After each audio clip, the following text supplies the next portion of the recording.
Bismillahirrahmanirrahim. Assalamualaikum warahmatullahi wabarakatuh. Bagaimana kabarnya teman-teman di rumah? Semoga selalu dalam keadaan sehat walafiat ya. Alhamdulillah hari ini teman-teman bertemu kembali dengan Ustazah Lia. Nah, sebelum kita memulai kegiatan pembelajaran kita hari ini, alangkah lebih baiknya kita berdoa terlebih dahulu agar pembelajaran kita hari ini dapat dirahmati oleh Allah. Ustazah Lia izin memimpin doanya ya. Sikap berdoa, tangannya diangkat, kepalanya ditundukkan. Doa sebelum belajar. Bismillahirrahmanirrahim. Rabbi zidni ilman warzuqni fahman. Artinya, ya Allah, tambahkanlah ilmu kepadaku dan berikanlah aku kefahaman. Amin. Nah, selanjutnya ketika teman-teman belajar bersama Ustazah Lia, tentunya ada beberapa aturan pembelajaran yang harus teman-teman ikuti. Di antaranya yang pertama, pastikan teman-teman mengikuti pembelajaran dari awal hingga tuntas. Lalu yang kedua, pastikan teman-teman fokus mendengarkan informasi yang akan disampaikan. Dan yang ketiga, pastikan teman-teman duduk siap dan duduk tegap. Dan terakhir yang keempat, yaitu pastikan teman-teman merapikan kembali alat-alat yang sudah teman-teman gunakan seperti pensil, buku. Silahkan teman-teman rapikan kembali. Nah, hari ini kita akan membahas mengenai tema 4, subtema 1 tentang hidup bersih dan sehat di rumah. Nah, di sini ada ayat Al-Quran yang menjelaskan tentang hidup bersih dan sehat. Dituliskan dalam Quran surat Al-Baqarah ayat 151, yang artinya, sebagaimana kami telah menyempurnakan nikmat kami kepadamu, kami telah mengutus kepadamu Rasul di antara kamu yang membacakan ayat-ayat kami kepada kamu dan mensucikan kamu dan mengajarkan kamu Alkitab dan Al-Hikmah, serta mengajarkan kepada kamu apa yang belum kamu ketahui. Nah, teman-teman, maksud dari ayat ini adalah bahwa Allah Subhanahu wa Ta'ala memberitahu kepada kita semua bahwa agama Islam itu ada untuk mensucikan diri kita. Nah, maka dari itu kita juga perlu untuk mengingat untuk mensucikan diri. Nah, itu berarti kita perlu untuk menjaga kebersihan ya teman-teman. Nah, selain dari surat Al-Baqarah juga terdapat dari hadis riwayat Tirmizi yang artinya dari Rasulullah Shallallahu Alaihi Wasallam, sesungguhnya Allah Subhanahu Wa Taala itu suci dan menyukai hal-hal yang suci. Dia maha bersih yang menyukai kebersihan. Dia maha mulia yang menyukai kemuliaan. Dia maha indah yang menyukai keindahan. Karena itu, bersihkanlah tempat-tempatmu. Nah, tempat-tempat di sini itu salah satunya adalah rumah ya teman-teman. Nah, selanjutnya di sini ada pengertian rumah. Nah, rumah adalah bangunan yang dijadikan tempat tinggal dalam jangka waktu tertentu. Lalu ada juga pengertian dari bersih dan sehat. Nah, bersih adalah suatu keadaan yang bebas dari kotoran dan kuman. Dan sehat adalah keadaan saat kondisi tubuh kita bebas dari penyakit. Lalu, hidup bersih dan sehat itu apa teman-teman? Nah, hidup bersih dan sehat adalah suatu keadaan yang bebas dari kotoran dan kondisi tubuh pun bebas dari penyakit. Nah, selanjutnya hidup bersih dan sehat itu sangat penting kita lakukan di rumah. Kenapa? Karena rumah yang bersih itu akan membuat penghuninya bersih dan sehat teman-teman. Nah, tujuan kebersihan di rumah itu adalah agar diri kita terhindar dari segala macam penyakit. Karena sumber penyakit itu adalah kotoran atau rumah yang kotor. Karena hal-hal yang kotor itu pasti mengandung kuman ya teman-teman, seperti itu. Nah, hari ini kita akan belajar bahasa Indonesia mengenai kosakata tentang lingkungan rumah yang bersih dan menuliskan cerita berdasarkan informasi pada gambar. Nah, di sini ada pengertian kosakata.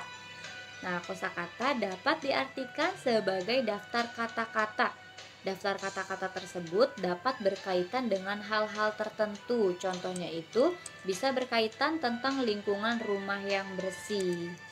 Nah, kita dapat menemukan kosakata di dalam teks cerita atau percakapan ya teman-teman. Nah, di sini ada contoh percakapan antara Ani dan ibunya. Nah, Ustazah Lia izin membacakan percakapannya ya. Ibunya Ani berkata, "Ani, ayo bantu ibu membersihkan ruang tamu. Rumah yang bersih akan membuat penghuninya sehat dan terhindar dari penyakit." Lalu Ani menjawab, "Baik Bu, ayo kita bersihkan. Tentu aku ingin tinggal di rumah yang bersih agar aku tetap sehat." Nah teman-teman, dari dari percakapan antara Ani dan ibunya ini, apakah terdapat kosakata yang berkaitan dengan kehidupan yang bersih dan sehat? Ya, ada beberapa kosakata yang berkaitan dengan hidup bersih dan sehat. Di antaranya yaitu kata-kata yang sudah Ustazah Lia tebalkan hurufnya, yaitu ada kata bersih, ada kata penyakit, dan ada kata sehat. Lalu apa makna dari kata bersih, penyakit, dan sehat itu? Nah, di sini di bawah ini Ustazah Lia sudah menuliskannya. Nah, arti dari bersih itu adalah bebas dari kotoran. Lalu penyakit itu artinya gangguan kesehatan, dan sehat adalah keadaan saat kondisi tubuh bebas dari penyakit. Selanjutnya, menuliskan cerita berdasarkan informasi pada gambar. Nah, ada beberapa langkah untuk menuliskan cerita berdasarkan informasi pada gambar. Di antaranya yaitu yang pertama, teman-teman silahkan mengamati terlebih dahulu gambar dengan seksama. Nah, setelah gambarnya diamati, lalu tentukan tema atau topik gambar. Nah, setelah teman-teman mengamati gambarnya, silahkan teman-teman menentukan temanya berdasarkan gambar yang teman-teman lihat. Lalu yang ketiga, buatlah beberapa kalimat yang menceritakan isi gambar. Nah, setelah teman-teman menentukan temanya, lalu teman-teman membuat beberapa kalimat. Berarti kalau beberapa lebih dari satu ya. Beberapa kalimat yang menceritakan isi pada gambar tersebut, kejadian pada gambar tersebut. Lalu yang terakhir yaitu rangkailah kalimat-kalimat tersebut hingga menjadi sebuah karangan yang utuh. Nah, setelah teman-teman membuatkan kalimatnya, silahkan teman-teman disatukan kalimat-kalimat tersebut hingga menjadi satu cerita yang berhubungan atau yang nyambung seperti itu. Nah, contohnya di sini ada gambar, lihat, ada satu keluarga yang sedang membereskan atau merapikan rumahnya. Nah, maka Ustazah Lia menuliskan ceritanya seperti ini. Nah, di sana Ustazah Lia menuliskan tokoh ceritanya itu ada Ani. Nah, keluarga Ani sedang membersihkan rumah. Setiap anggota keluarga memiliki tugas yang berbeda. Ani membersihkan peralatan rumah dengan kemoceng. Adik Ani mengelap meja dan ibu Ani mengepel lantai. Sementara itu, ayah Ani mengelap kaca jendela. Nah, teman-teman, nanti selanjutnya teman-teman silahkan membuat cerita juga untuk proyeknya seperti ini.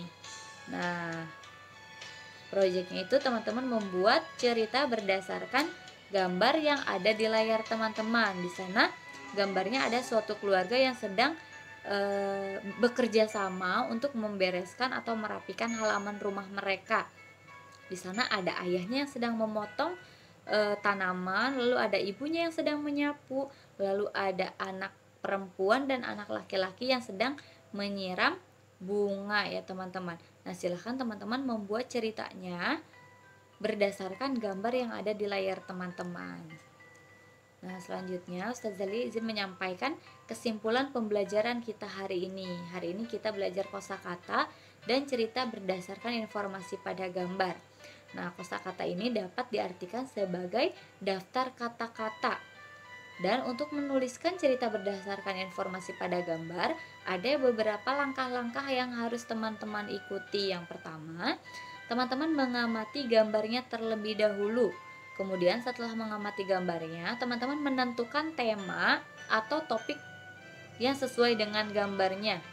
Lalu yang ketiga, membuat beberapa kalimat yang menceritakan isi gambar, dan yang terakhir, merangkai kalimat-kalimat tersebut hingga menjadi sebuah karangan yang utuh.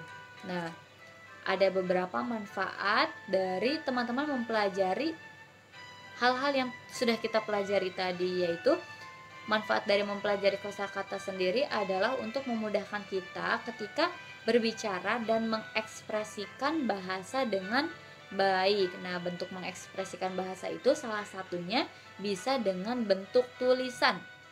Nah, dengan menulis ada banyak manfaat juga teman-teman yang dapat kita dapatkan. Itu diantaranya yang pertama, membantu mengingat pelajaran. Jika teman-teman rajin menulis pembelajaran, maka insya Allah teman-teman akan lebih mengingat pembelajaran yang sudah dipelajari.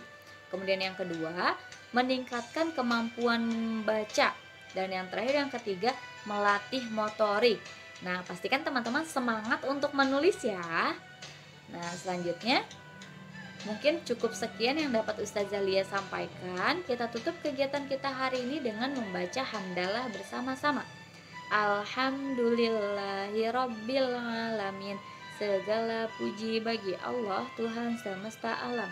Amin. Terima kasih teman-teman sudah mendengarkan informasi yang sudah Ustazah Lia sampaikan.